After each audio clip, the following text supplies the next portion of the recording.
щанд виждаме и Средно училище Никола Вапцаров в село Карапелит. Какво предлагате на всички посетители на фестивала? Предлагаме на посетителите да се запознаят с дейностите, които нашите ученици извършват и с това по какъв начин ние ги подготвяме за света, който ги очаква след като завършат.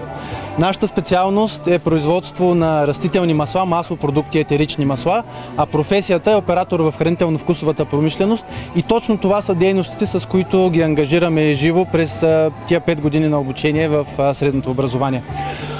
Тук може да видите различни дейности от практиката, които ние провеждаме, като голяма част от практиките се произвеждат и в наши партньорски фирми.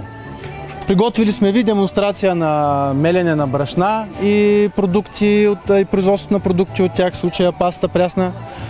Сапуна също е маслопродукт, предполагам зрителите знаят. Какво друго? Прясно сирене, шарлан им приготвяме заедно с машинката, сме си донесли. Свещи и още доста неща, които зрителите ще могат да видят.